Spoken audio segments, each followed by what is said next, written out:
ह्रासमान सीमांत उपयोगिता का नियम। ह्रासमान सीमांत उपयोगिता का नियम। ह्रासमान सीमांत उपयोगिता का नियम ये बताता है कि इस नियम के अनुसार उपभोक्ता जैसे जैसे किसी वस्तु की अधिक से अधिक इकाइयों का उपभोग करते जाता है तो प्रत्येक अगली इकाई से प्राप्त होने वाली सीमांत उपयोगिता घटती जाती है। अर्थात आपको भूख लगी है, भूख लगने से जैसे जैसे आपके रोटियों की संख्या आपकी बढ़ती जाएगी, यानी 1 रोटी खाई, 2 रोटी खाई, 3 रोटी खाई, 4 रोटी, जैसे जैसे आपके रोटियों की संख्या बढ़ती जा रही है वैसे वैसे प्रत्येक अगली रोटी से प्राप्त होने वाली सीमांत उपयोगिता घटती जाएगी। तो इस नियम के अनुसार उपभोक्ता जैसे जैसे इस नियम के अनुसार उपभोक्ता जैसे जैसे किसी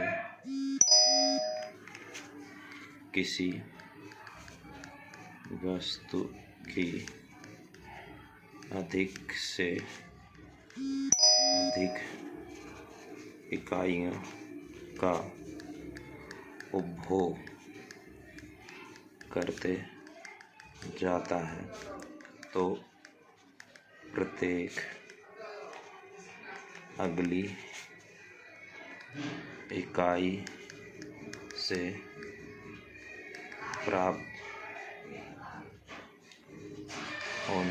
प्रत्येक अगली इकाई से प्राप्त होने वाली सीमांत उपयोगिता घटती जाती है। क्या लिखा? इस नियम के अनुसार उपभोक्ता जैसे जैसे किसी वस्तु की अधिक से अधिक इकाइयों का उपभोग करते जाता है तो प्रत्येक अगली इकाई से प्राप्त होने वाली सीमांत उपयोगिता घटती जाती है। अर्थात मैंने बताया कि आपको भूख लगी, भूख लगने से जैसे जैसे आपके रोटियों की संख्या बढ़ती जाएगी वैसे वैसे आपकी भूख क्या होती जाती है? घटती जाती है। यह नियम प्रत्येक वस्तु और सेवा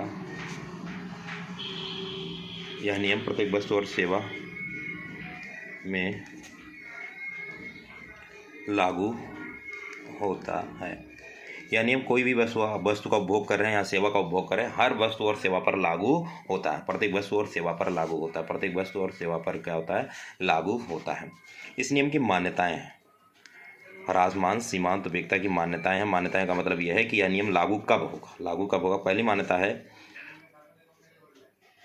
वस्तु की केवल मानक इकाइयों का प्रयोग किया जाता है। वस्तु की केवल मानक इकाई का प्रयोग किया जाता है। मानक इकाई का मतलब जैसे आप चाय पीते हैं, तो चाय का 1 कप होना चाहिए, ना कि 1 चम्मच चाय। चाय का 1 कप होना चाहिए, ना कि 1 चम्मच चाय होनी चाहिए। जैसे आप चाय पीते हैं तो चाय का 1 कप होना चाहिए, ना कि 1 चम्मच चाय। अगर आप 1 चम्मच चाय पिएंगे तो आपको कोई संतुष्टि प्राप्त नहीं होगी, लेकिन अगर आप 1 कप चाय पीते हैं तो आपको संतुष्टि प्राप्त होगी। या फिर दूसरा एग्जाम्पल लेते हैं, जैसे आप खाना खाते हैं, आपको 4 रोटी की भूख है लेकिन आप एक निवाला खाते हैं। निवाला खाने से आपको संतुष्टि नहीं प्राप्त होगी, लेकिन अगर आप 4 रोटी खाएंगे तो आपको पूरी संतुष्टि प्राप्त होगी, जितने की आपकी ज़रूरत है। दूसरी मान्यता वस्तु का उपभोग निरंतर होना चाहिए। इसका मतलब वस्तु का उपभोग निरंतर होने का मतलब यह है कि आपको 4 रोटी की भूख है तो खाने बैठे हैं तो 4 रोटी खाकर उठेंगे, तभी आपकी भूख क्या होगी? शांत होगी, यानी अर्थात तभी यह नियम क्या होगा? लागू होगा। अगर आपको 4 रोटी की भूख है, 1 रोटी सुबह खा रहे हैं, 1 रोटी दोपहर में खा रहे हैं, 1 रोटी शाम को खा रहे हैं, 1 रोटी रात को खा रहे हैं, तो यह नियम लागू नहीं होगा, यानी आपकी भूख शांत नहीं होगी। तो ये ह्रासमान सीमांत उपयोगिता की मान्यता है। तीसरी मान्यता है वस्तुएं समरूप होनी चाहिए। वस्तुएं समरूप होनी चाहिए। वस्तुएं समरूप होने का मतलब क्या है? एक जैसी वस्तुएं होनी चाहिए। वस्तुएं एक जैसी होनी चाहिए। जैसे रोटियां बनती हैं तो रोटियां कैसी होनी चाहिए? एक जैसी होनी चाहिए। ये ह्रासमान सीमांत उपयोगिता की 3 मान्यताएं। ह्रासमान सीमांत उपयोगिता का नियम हमने पढ़ा। यह नियम कहता है कि इस नियम के अनुसार उपभोक्ता जैसे जैसे किसी वस्तु की अधिक से अधिक इकाइयों का उपभोग करते जाता है तो प्रत्येक अगली इकाई से प्राप्त होने वाली सीमांत उपयोगिता घटती जाती है। और यह नियम जो है प्रत्येक वस्तु और सेवा पर क्या होता है, लागू होता है, प्रत्येक वस्तु और सेवा के रिस्पेक्ट में लागू होता है। इसकी मान्यताएं क्या है, बस को केवल मानक इकाई का प्रयोग किया जाता है, जैसे चाय का 1 कप होना चाहिए, ना कि 1 चम्मच चाय होना चाहिए। बस का उपभोग निरंतर होना चाहिए, बस का उपभोग लगातार होना चाहिए, और बस में समरूप, बस में एक जैसी होनी चाहिए। यह इस नियम की मान्यताएं हैं। अगली हेडिंग आती है उपभोक्ता संतुलन। अगली हेडिंग है उपभोक्ता संतुलन।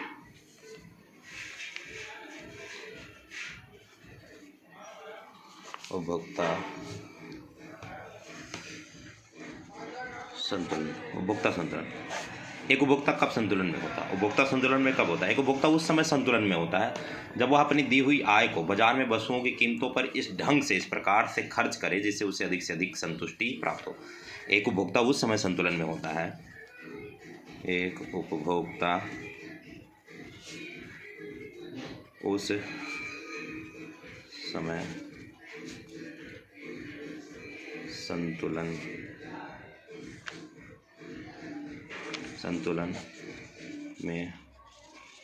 में होता है जब वह अपनी दी गई आय को बाजार में वस्तुओं की कीमतों पर इस ढंग से खर्च करता है जिससे उसे अधिक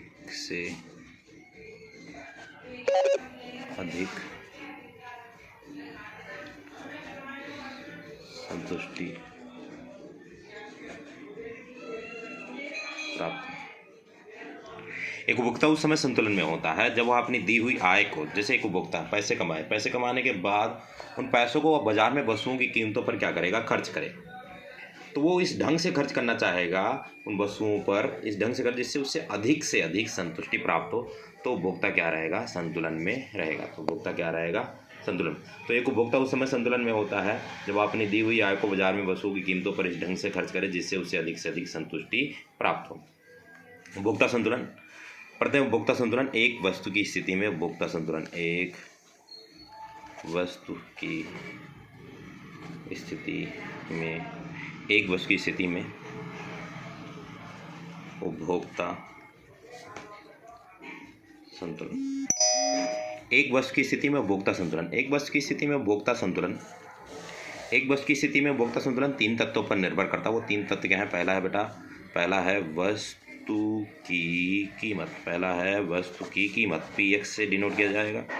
दूसरा है वस्तु की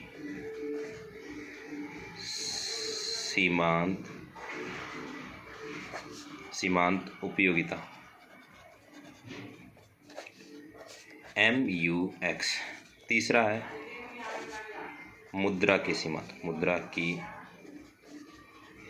सीमांत उपयोगिता, MUM। एक वस्तु की स्थिति में उपभोक्ता संतुलन 3 तत्वों पर निर्भर करता है। वो 3 तत्व क्या हैं? वस्तु की कीमत, वस्तु की सीमांत उपयोगिता MUX, मुद्रा की सीमांत उपयोगिता MUM। यहाँ पर X जो है वस्तु को डिनोट कर रहा है। वस्तु जिसका नाम क्या है, X है। वस्तु जिसका नाम क्या है, X। वस्तु जिसका नाम क्या है, X।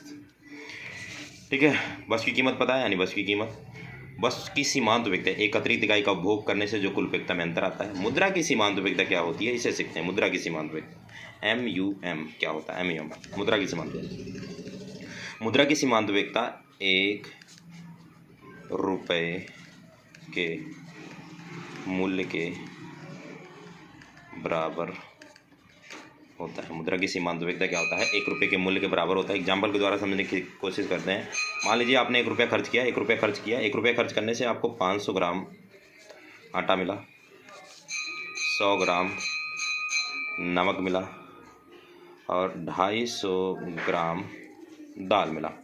आपने 1 रुपया खर्च किया। 1 रुपये खर्च करने से आपने ये तीनों चीज़ खरीदी और तीनों चीज़ खरीद करके आपने दाल रोटी बनाया और उसे खाया। खाने से के बाद आपको जो संतुष्टि प्राप्त हुई, 4 यूटिलिटी प्राप्त हो रही। कितनी यूटिलिटी प्राप्त हो रही है? 4 यूटिलिटी प्राप्त हो रही है। ये ऐसा माना गया है। 1 रुपये वर्तमान टाइम में 1 रुपये में तो कुछ भी नहीं मिलेगा माचिस के सिवा। ठीक है। लेकिन 1 रुपया खर्च करने से यहाँ पर ऐसा माना गया है कि रुपया खर्च करने से आपको 500 ग्राम आटा मिला, 100 ग्राम नमक मिला, 250 ग्राम दाल मिला और आपने उसका उपभोग किया। उपभोग करने से जो आपको संतुष्टि प्राप्त हुई वो 4 यूटिलिटी के प्राप्त हुई।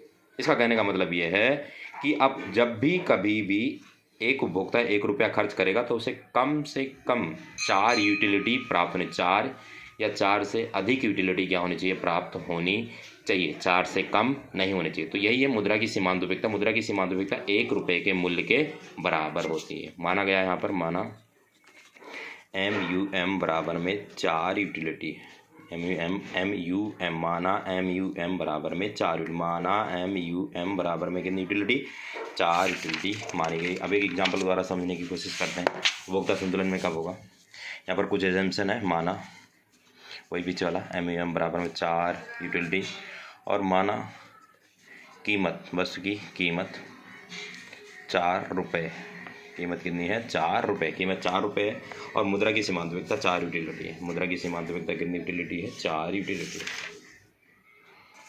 अब उपभोक्ता वस्तु X की इकाइयों का उपभोग करेगा, क्वांटिटी 1 2 3 4 5 6,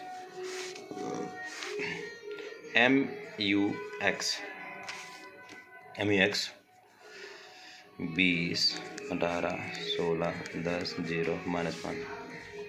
मैंने तो थोड़ी देर पहले बताया कि एक वस्तु की स्थिति में उपभोक्ता संतुलन 3 तत्वों पर निर्भर करता है। वो 3 तत्व क्या है, MUX और PX।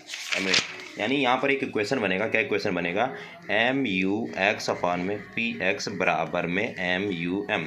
हिंदी में इसे बोलें तो वस्तु की सीमांत उपयोगिता और कीमत का अनुपात मुद्रा की सीमांत उपयोगिता के क्या होना चाहिए, बराबर होना चाहिए। वस्तु की सीमांत उपयोगिता, वस्तु की सीमांत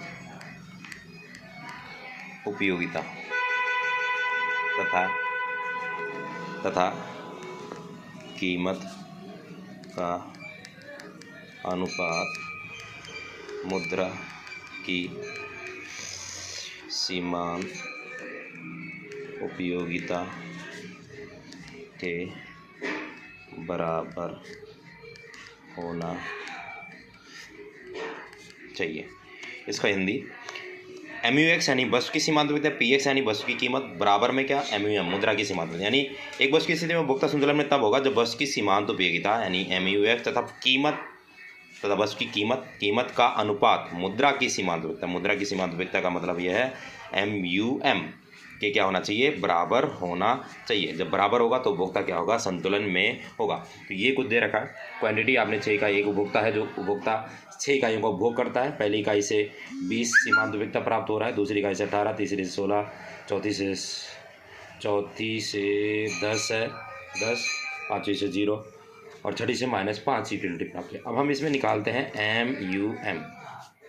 MUM। याद रहे उपभोक्ता जब भी 1 रुपया खर्च करेगा तो उसे कम से कम 4 या 4 से अधिक यूटिलिटी क्या होनी चाहिए, प्राप्त होनी चाहिए, 4 से कम नहीं प्राप्त होनी चाहिए। तो पहली इकाई पर चेक करते हैं, पहली इकाई क्या, उपभोक्ता वस्तु X की पहली इकाई का उपभोग करेगा। फार्मूला क्या है, MUM बराबर में क्या, MUX अपान में PX। MUX पहली इकाई पर MUX कितना है, 20, पहली इकाई पर MUX कितना है, 20। PX हमने कितना माना था, बस की कीमत कितना माना था, बस की कीमत हमने कितनी मानी थी, PX यानी बस की कीमत कितनी मानी थी, 4। इसको काटा गया कितना है, 5, यानी कितना है 5। यानी पहली इकाई पर MUM कितना आ रहा है, 5, जो कि 4 से क्या है, 4 यूटिलिटी से क्या है, अधिक है। यानी उपभोक्ता वस्तु X की पहली इकाई का उपभोग करेगा। दूसरा पॉइंट पर आते हैं, दूसरे इकाई पर आते हैं, MUM बराबर में MUX अपान में PX बराबर में। दूसरी इकाई पर देखो, दूसरी इकाई पर कितना है, 18, कितना प्रयोग कर रहा है, 18, कितनी सीमांत उपयोगिता, 18 बटे में 4, 18 बटे में 4, 4 से इसे काटते कितना आएगा, 4.5।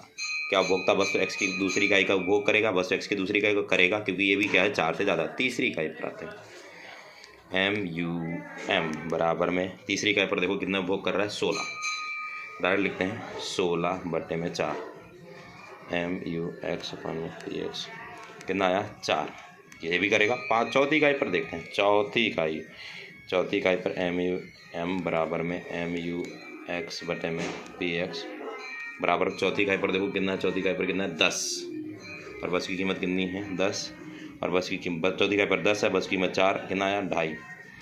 यहाँ पर यूटिलिटी जो हुई मुद्रा की सीमांत उपभोक्ता 4 से क्या हो गई, कम हो गई, यानी उपभोक्ता वस्तु x की चौथी इकाई का उपभोग नहीं करेगा, चौथी इकाई का उपभोग नहीं करेगा। उपभोक्ता वस्तु x की 3 इकाई का क्या करेगा, उपभोग करेगा, पहला और दूसरा और तीसरा, और तीसरी पर क्या हो जाएगा, संतुलन में हो जाएगा। तीसरी पर संतुलन में क्यों हो जाएगा, क्योंकि तीसरी इकाई जो है मुद्रा की सीमांत उपभोक्ता के क्या है, बराबर है, यानी तीसरी इकाई पर उपभोक्ता क्या है, संतुलन में है।